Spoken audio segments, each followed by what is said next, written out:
दोस्तों, सोचिए, एक सुबह अचानक कुछ अधिकारी आपके घर के बाहर आते हैं।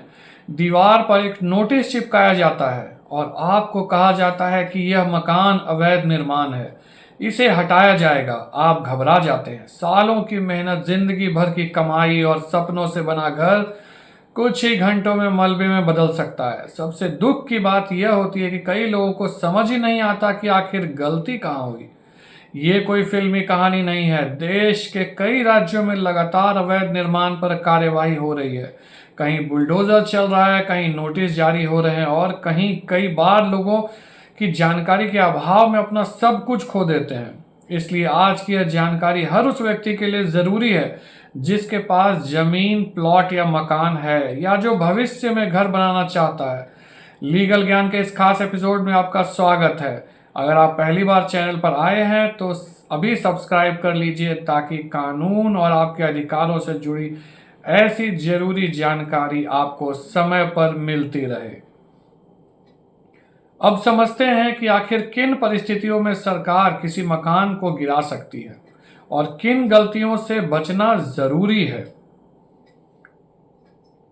सबसे पहला मामला आता है अवैध कब्जे का।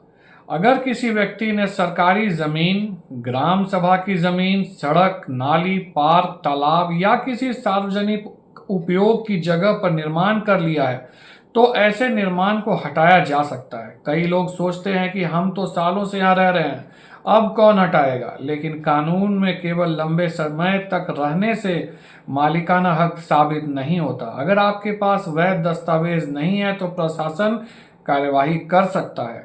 रेलवे लाइन के किनारे, नहर के पास या पंचायत की जमीन पर बने कई मकानों पर इसी कारण बुलडोजर कार्रवाई होती है, क्योंकि ऐसी जमीनें सार्वजनिक उपयोग के लिए होती हैं और सरकार उन्हें खाली कराने का अधिकार रखती है। इसीलिए किसी भी जमीन पर निर्माण करने से पहले उसके असली कागजात और मालिकाना हक की पूरी जांच बेहद जरूरी है। दूसरी बड़ी गलती होती है बिना नक्शा पास कराए मकान बनाना।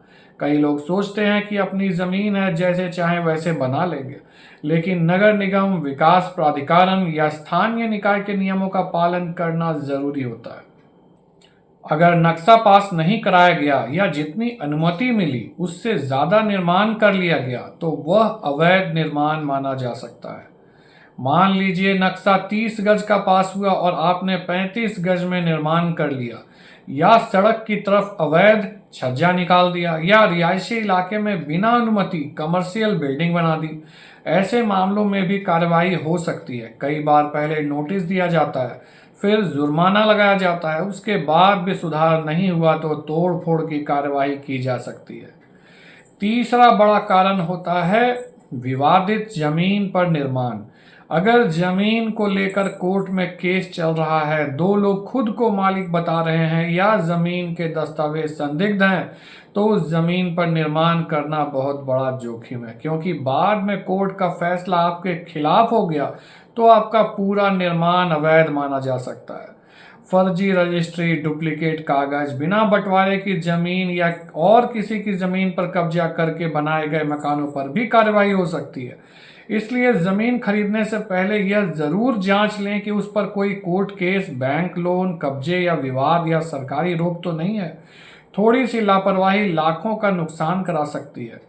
चौथा मामला आता है खतरनाक और असुरक्षित इमारतों का। अगर कोई बिल्डिंग बहुत पुरानी हो चुकी है, उसकी नींव कमजोर है, उसमें दरारें हैं या वो आसपास के लोगों के लिए खतरा बन चुकी है, तो प्रशासन उसे डेंजरस बिल्डिंग घोषित कर सकता है। खासकर बारिश, भूकंप या अन्य प्राकृतिक आपदाओं के बाद ऐसी इमारतों की जांच होती है।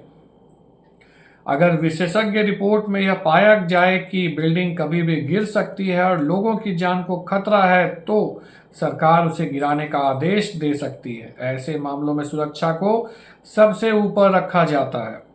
अब बात करते हैं पांचवें कारण की, सरकारी परियोजनाएं।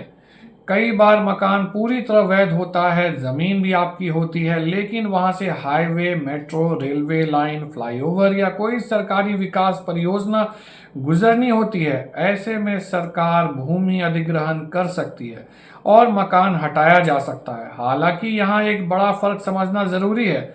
अगर जमीन और निर्माण वैध है तो मालिक को मुआवजा मिलता है, लेकिन अगर निर्माण अवैध है तो मुआवजा मिलना मुश्किल हो जाता है और कई बार जुर्माना भी लगाया जा सकता है। स्मार्ट सिटी योजना, सड़क चौड़ीकरण, रेलवे विस्तार और अन्य सार्वजनिक परियोजनाओं में हजारों मकान प्रभावित होते हैं। इसलिए अगर आपके इलाके में कोई सरकारी परियोजना आने वाली है तो उसकी जानकारी समय रहते जरूर लें।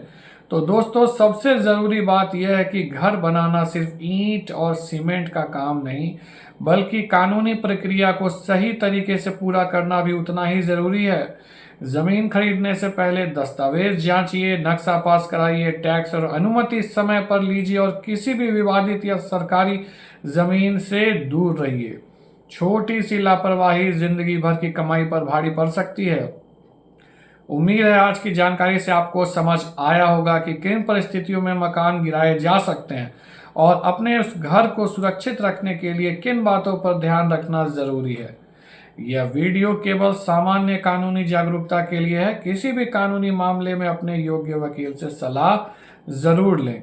अगर वीडियो उपयोगी लगी हो तो इसे लाइक और शेयर जरूर करें। चैनल को सब्सक्राइब कर लें ताकि कानून और आपके अधिकारों से जुड़ी ऐसी महत्वपूर्ण जानकारी लगातार आप तक पहुंचती रहे।